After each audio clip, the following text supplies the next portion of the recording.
जय हिंद दोस्तों, आपका हार्दिक स्वागत है आपके अपने चैनल दयालु एकेडमी पर। आपके लिए लेकर आए हैं दोस्तों करंट अफेयर के कुछ मोस्ट इंपॉर्टेंट क्वेश्चन।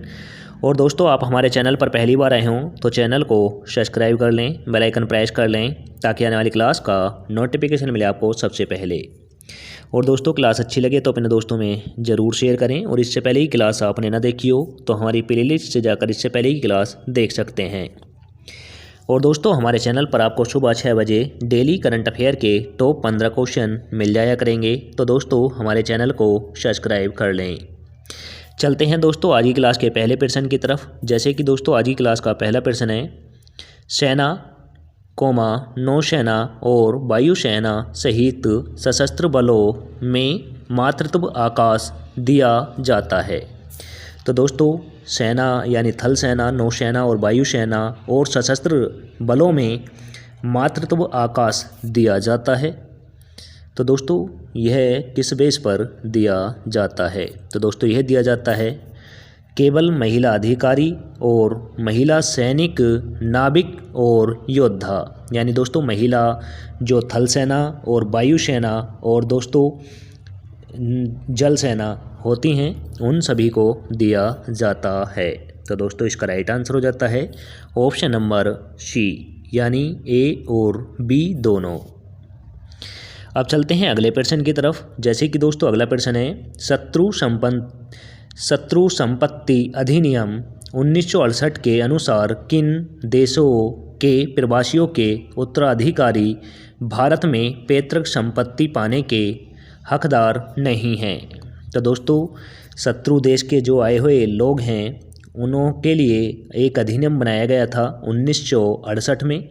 उसके अनुसार अपनी पैतृक संपत्ति जो यानी भारत के विदेशों में रहे हैं और वो अब भारत में आकर अपने पैतृक संपत्ति को लेना चाहते हैं, तो उनमें से कौन से देश ऐसा है जिसकी संपत्ति नहीं दी जाएगी?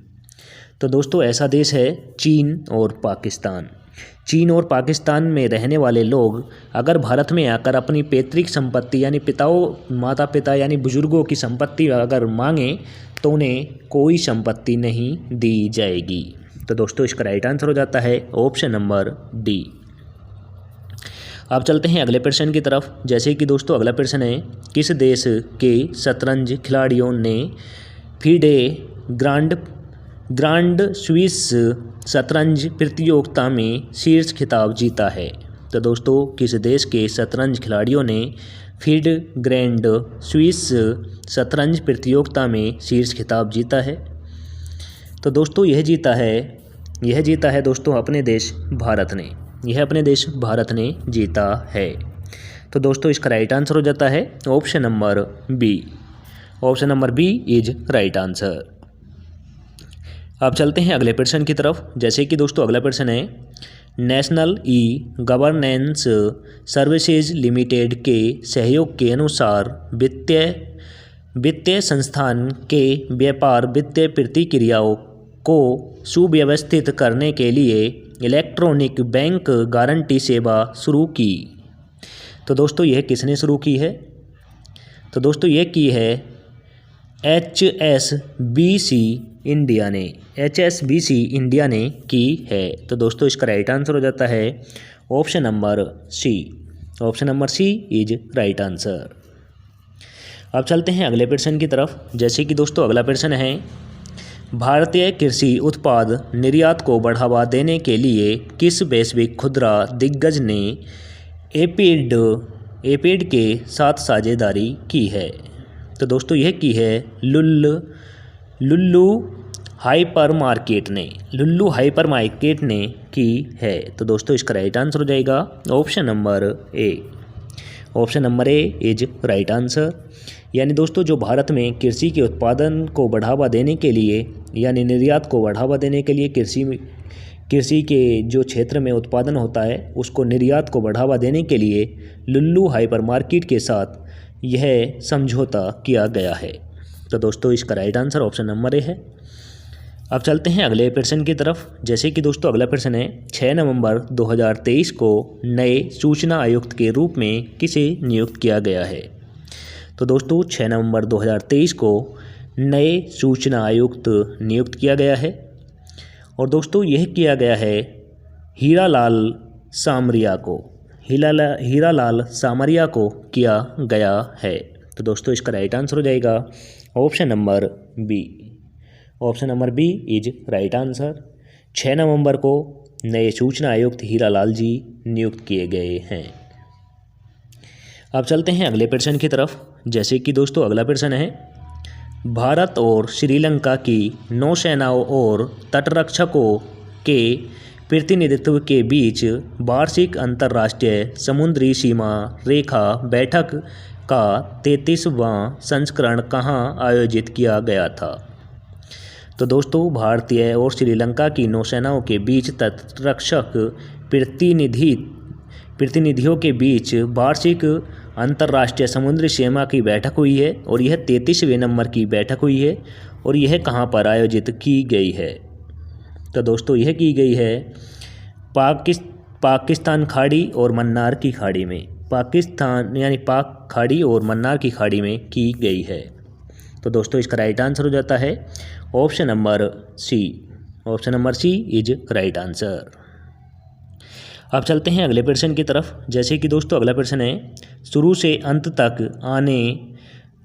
अंत तक आगे रहकर और अच्छी खासी जीत हासिल करके ऑस्ट्रेलियाई ग्रांड प्रिक्स 2023 किसने जीता है? तो दोस्तों शुरुआत से और अंत तक आगे रहकर अच्छी खासी जीत हासिल करी है ऑस्ट्रेलियाई ग्रांड प्रिक्स 2023 में, और दोस्तों यह किसने की है? तो दोस्तों यह की है मैक्स वेरस्टेपन ने, मैक्स वेरस्टेपन ने की है। तो दोस्तों इसका राइट आंसर हो जाएगा option number D. Option number D is right answer. अब चलते हैं अगले प्रश्न की तरफ। जैसे कि दोस्तों अगला प्रश्न है, महिला एशिया चैंपियंस ट्रॉफी 2023 में किस देश की महिला हॉकी टीम ने स्वर्ण पदक जीता है? तो दोस्तों महिला एशियाई चैंपियनशिप ट्रॉफी 2023 में किस देश की महिला हॉकी में स्वर्ण पदक जीतने में माहिर रही हैं? तो दोस्तों यह रही हैं भारत की हॉकी टीम की महिलाएं। भारत की हॉकी टीम की महिलाओं ने एशिया चैंपियनशिप ट्रॉफी 2023 में स्वर्ण पदक अपने नाम किया है। तो दोस्तों इसका राइट आंसर हो जाएगा ऑप्शन नंबर ए।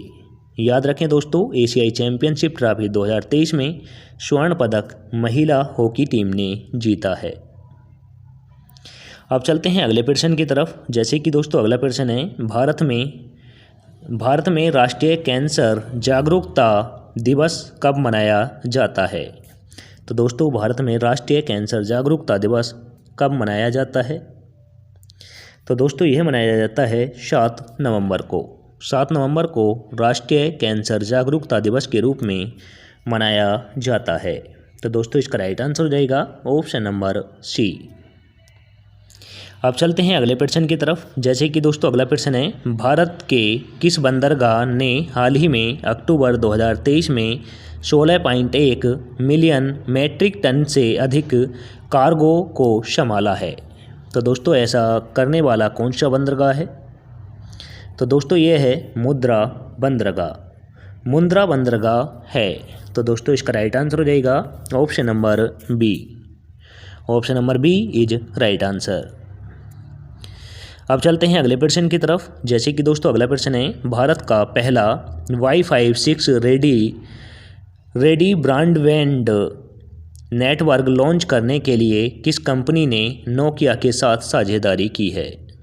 तो दोस्तों भारत की पहली Wi-Fi 6 रेडी ब्रॉडबैंड नेटवर्क को लॉन्च करने के लिए नोकिया कंपनी के साथ साझेदारी की है। और दोस्तों नोकिया के साथ साझेदारी करने वाली कौन सी कंपनी है? तो दोस्तों ये है टाटा प्ले फाइबर है। तो दोस्तों इसका राइट आंसर हो जाएगा option number A. Option number A is right answer. अब चलते हैं अगले प्रश्न की तरफ। जैसे कि दोस्तों अगला प्रश्न है, भारत के लिए फिच का उन्नत मध्यावधि जीडीपी विकास पूर्वानुमान क्या है? तो दोस्तों फिच का उन्नत मध्यावधि जीडीपी विकास अनुमान क्या है भारत का? तो दोस्तों ये है 6.2%, 6.2% है। तो दोस्तों इसका राइट आंसर हो जाएगा option number D. Option number D is right answer. अब चलते हैं अगले प्रश्न की तरफ। जैसे कि दोस्तों अगला प्रश्न है, कौन सी जीवन बीमा कंपनी गिफ्ट सिटी IFSC पंजीकरण प्राप्त करने वाली पहली कंपनी बन गई है? तो दोस्तों यह बनी है India First Life. India First Life बनी है। तो दोस्तों इसका राइट आंसर हो जाएगा option number C. Option number C is right answer. अब चलते हैं दोस्तों आज की क्लास के लास्ट क्वेश्चन की तरफ। जैसे कि लास्ट क्वेश्चन है, भारत में खरीफ और रबी सीजन में उत्पादित प्याज का अनुमानित प्रतिशत क्या है? तो दोस्तों भारत में जो खरीफ और रबी के टाइम पर प्याज उत्पादित की जाती है उसका अनुमानित प्रतिशत क्या है? तो दोस्तों इसका अनुमानित प्रतिशत है यानी खरीफ के टाइम पर 30% और दोस्तों रबी के टाइम पर 70% प्याज उगाई जाती है। तो दोस्तों इसका राइट आंसर हो जाता है option number A. Option number A is right answer. दोस्तों इसी के साथ आज की क्लास समाप्त होती है। चलते हैं टेस्ट वाले क्वेश्चन की तरफ, जिसका आंसर आपको कमेंट करके देना होगा। तो दोस्तों क्वेश्चन है टेस्ट वाला, झारखंड का गठन भारत के 28वें राज्य के रूप में किस वर्ष हुआ था? तो दोस्तों झारखंड राज्य 28वां राज्य बना था और दोस्तों यह भारत में किस वर्ष बना था? तो दोस्तों यह आंसर आपको कमेंट करके देना है। ऑप्शन नंबर ए में दे रखा है दोस्तों 1998 में। ऑप्शन नंबर बी में रखा है सन 2000 में। ऑप्शन नंबर सी में रखा है दोस्तों सन 2002 में। ऑप्शन नंबर डी में रखा है दोस्तों सन 2010 में। तो दोस्तों आंसर कमेंट करके दें। और इसी के साथ आज की क्लास समाप्त होती है। आपको क्लास कैसी लगी कमेंट करके ज़रूर बताएं। क्लास अच्छी लगी हो तो दोस्तों अपने दोस्तों में ज़रूर शेयर करें। चैनल पर पहली बार आए हों तो दोस्तों चैनल को सब्सक्राइब कर लें, बेल आइकन प्रेस कर लें ताकि आने वाली क्लास का नोटिफिकेशन मिले आपको सबसे पहले। और दोस्तों हमारे टेलीग्राम चैनल का लिंक आपको डिस्क्रिप्शन में मिल जाएगा, वहाँ से जाकर आप PDF डाउनलोड कर सकते हैं। मिलेंगे दोस्तों नेक्स्ट क्लास के साथ। जय हिंद, वंदे मातरम।